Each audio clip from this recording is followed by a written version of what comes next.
Good morning. It's match day. Very exciting match day. Well, it should be an exciting match day.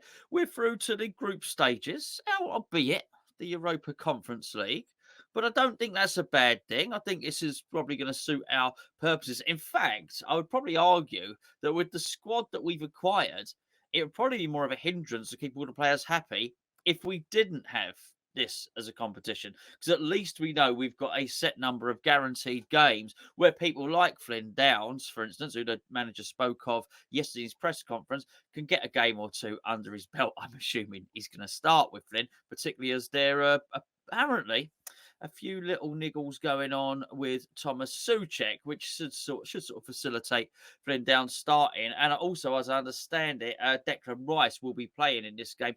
It was one of the things that Declan Rice wanted when he said, "I want to stay on." Basically, what he wants to do is he wants to play in Europe. He wants to use Europe to expand his game. So I'm sort of hoping we might see Flynn Downes next to Declan Rice in midfield. Anyway, I've got the old man here. Gonzo Senior. He's here to give his pearls of wisdom and just talk us through it. I haven't really had him. All I know his opinion. You don't, because obviously I speak to him on the phone and whatnot. How do you see this competition? And I think more importantly, how do you think David Moyes sees this competition? Well, I think based on last year, Moyes took all of the competitions seriously, which I think surprised a lot of us, including the Europa's Cupos, as you used to call it. That's a good Um, name. the first five games in the group stages, he pretty well played the first team as it was last season, and I personally think that was a bit of a mistake. It was great that we played and got through, and we guaranteed that happening by playing strong teams. I think he'll do the same again this year, but I think he will mix it up because I think he does feel he's got a stronger squad. And I think it's probably fair to say this is a weaker tournament.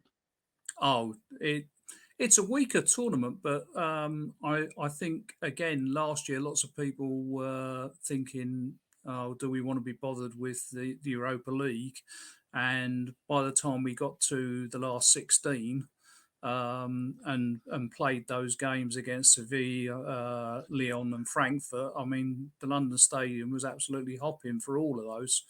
And they were really good games. It was just unfortunate that Cresswell managed to get himself sent off on two and effectively helped to eliminate us from the cup.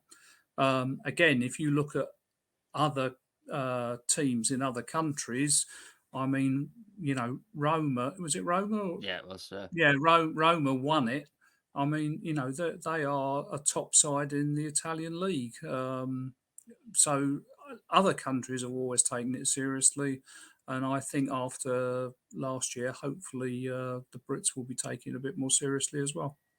Yeah, well, I think we will, and I think Roma winning it, and particularly it's not just Roma winning it. I think Roma winning it with Jose Mourinho in charge probably did the competition a massive favour, actually, in terms of prestige, in terms of lifting the profile of the tournament for not just a manager with as high a profile as that to win it, but for him to celebrate it as much as he did, and for but they probably chucked him a few. Actually, I can't say that. Hopefully, they gave him a big thank you because I think when somebody with the clout of Jose Mourinho is saying, no, this means just as much to me as my Champions League and me Europos Kapos. Obviously, he didn't use those words. Then I think that really does help the profile of the tournament. In terms of the group stages, he is going to get away with not playing his first team and still get through. And when I say that, it's not like he's gonna. Well, he can't play Occo Flex anyway because he's gone out on loan. But it's not like he would do huge changes. It's sort of it's Cresswell or Emerson, it's Skamaka or Antonio, and those are the sort of choices. It's Ben Rama or Cornet, and that's the sort of thing he's going to be looking to do on this one. And you're confident we're going to get through in the group?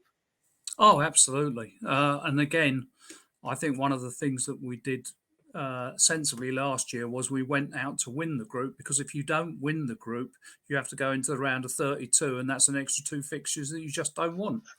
We were getting tired last season because of the number of games we played, because every game we played was competitive because we kept drawing Premier League sides, usually away from home in the other cup competitions. Hopefully this year we've got a draw against Blackburn at home. So I'm hoping they won't turn up and we can stroll through that League Cup fixture. But again, that's not until the start of November anyway, so it's not going to get in the way. Yeah, I think he will play probably 7 out of the first team, but he will be very aware that Newcastle aren't playing this week, and that we must win on Sunday. So he's got to have half an eye on that. But I wouldn't be at all surprised to see him start strongly, and hopefully for once he might start using his substitutes a little bit earlier than normal. And I think a lot also depends on how Bucharest come out. What are they going to do when they come here? Are they going to try and put the a big defensive wall up and try and get away with a 0-0, or are they going to try and play? I've no idea. Well, you have to wonder if teams like that are going to be looking at and thinking, looking at the Premier League team and thinking, okay, how can we get second in this group? I'm not entirely sure what the qualification system is out of this tournament. They invent these concepts and they chop and change, all the time. But I think it's pretty much the same as last year. I think it's the top team goes into the last 16. The second team goes into a playoff against the third teams that drop down from the Europa League.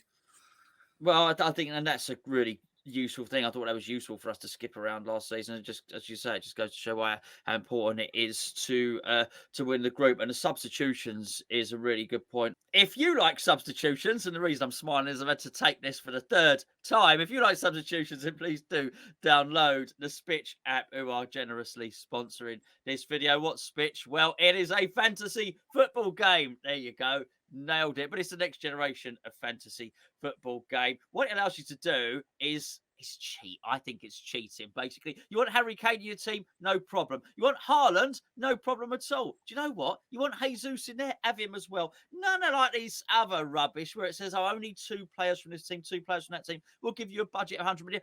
Budget, schmudget. That's what I say. Spend as much as you want and pit your wits against your friends, pit your wits against other people online, and win cash prizes, up to £70,000 worth of cash prizes available every single week. If you just want to play it for fun, then you can join myself and Gio in our Hammers Chat mini league. I'm doing rather well.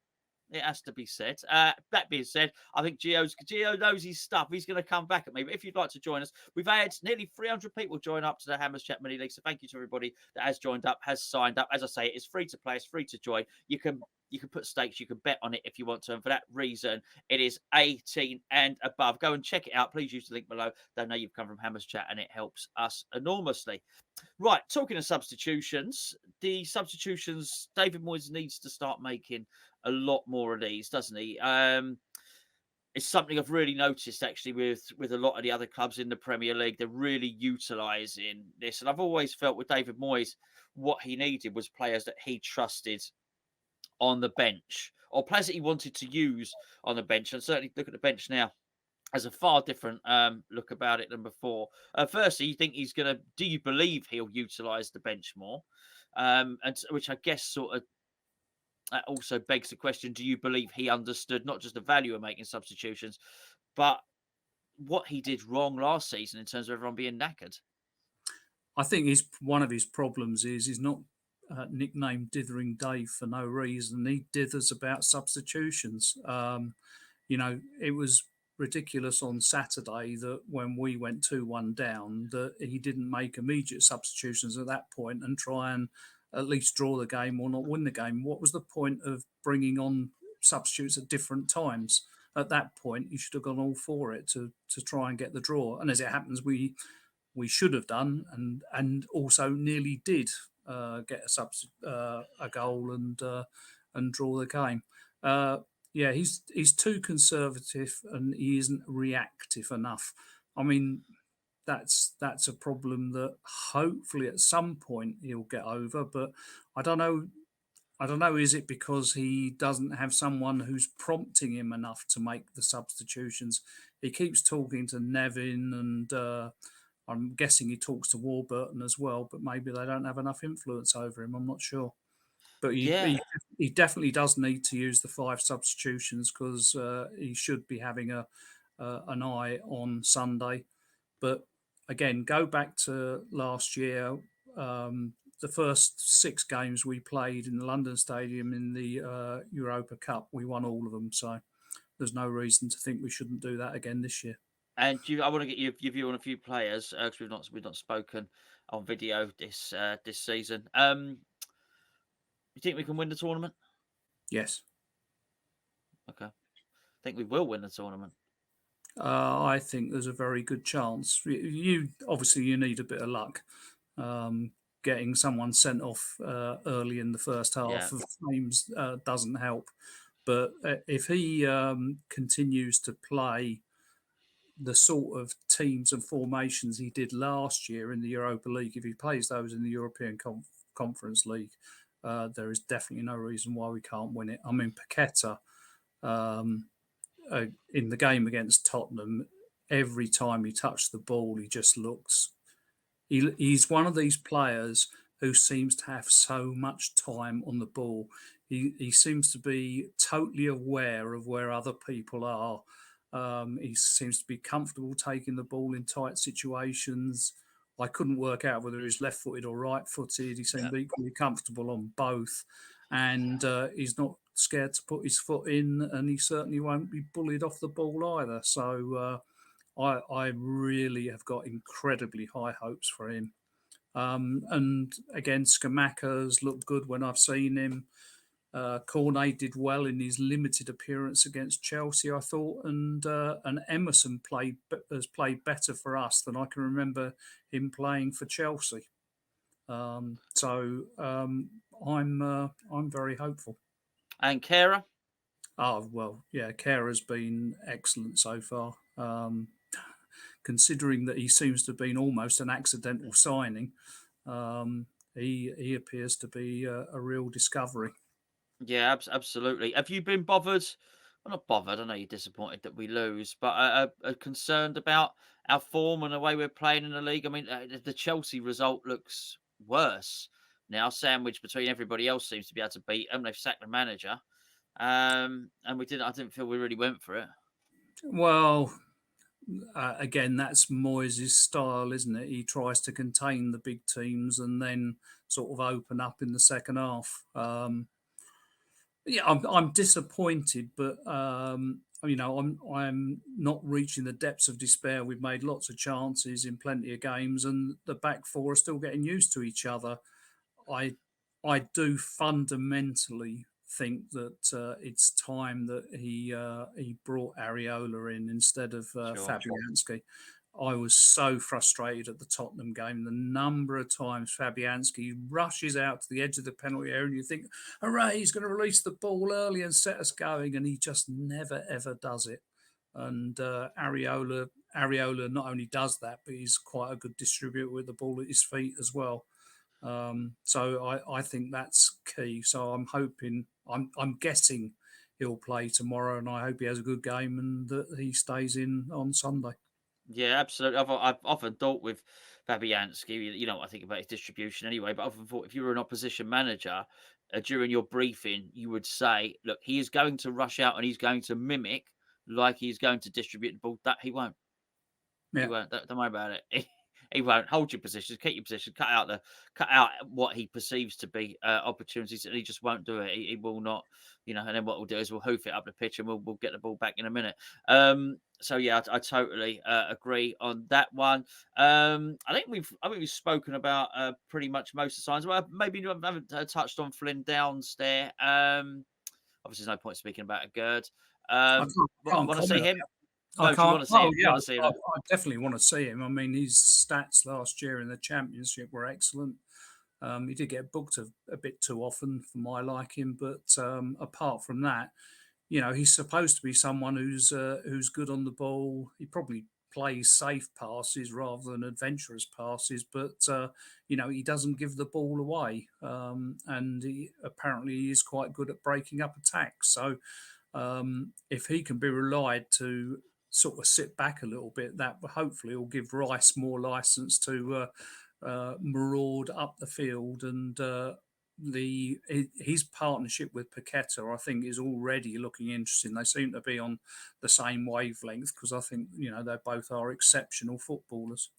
Well, without saying too much, giving too much away, how can I put this? You would have contacts that maybe would have their eye on Swansea.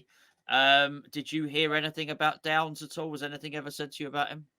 Not hugely. I was just told that he was a very solid player who never lets you down. Never lets He you Downes. yeah. Um, he probably does need to score a few more goals, but yeah, he's a solid, reliable player and does what it says on the tin. He's a defensive field player who breaks the play up, and he distributes the ball well. Admittedly, probably in a fairly limited way, but we've far too often we've had players who are very good at breaking the play up but then don't actually pass it to one of our players afterwards. So Obiang and Kuarte being, classic examples who used to break up the play all the time and then pass straight to the opposition again. It used to frustrate the hell out of me. And I mean, that again is Rice's biggest strength, that whenever Rice breaks up the play, he invariably gets something going and knows exactly where to put the ball. And I'm hoping that Downes is, obviously he's not going to be as good as Rice, but I'm hope he's sort of in the same mould to a sort of a bit more restricted. Well, if that's what's written on the tin, that's a bloody big tin. I've never seen all that stuff written on a tin. Bloody hell. Anyway, there you go. That's quite an endorsement on that tin. And if he does all of that, I'll be well impressed. That's good enough for me. It's worth the price of a Hugo. Thanks, mate. No, You're not going up, are you? no, I'm not going up for this game. I hope to get up to one of the games later in the season. But I mean, the scheduling isn't particularly good this month. We've got the Newcastle game, then we're not at home. Have we got one more European game at home in September? I don't think we have we? Oh, I don't And know. then we've got 5 games at home in October. Which is crap, really, because they're completing not Crossrail, whatever it's called. The Elizabeth. Queen Elizabeth. It's not Elizabeth. called the Elizabethan line. Crikey, it's more modern than that. I think it's the Queen Elizabeth line. The Elizabeth line. The old Elizabeth, the old Tudor line, hey. There we go. Right, listen. Cheers for joining us, and No problem. I'll speak. Oh well, I will. They won't. They do ask for your input sometimes. They're very kind. Wow, Makes deluded some of them. Makes an old man very happy. There you go. Quite right too. Right, you can get back in your cupboard now behind you.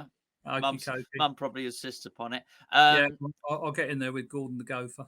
Quite right. So, right, that's it from us. Enjoy the game. Join myself and Gio an hour and 5 minutes before kickoff when we'll be discussing the lineups and doing a little cheeky bet, which you can get involved in, and hopefully we can win you a few pennies. Anyway, cheers, mate. See you later.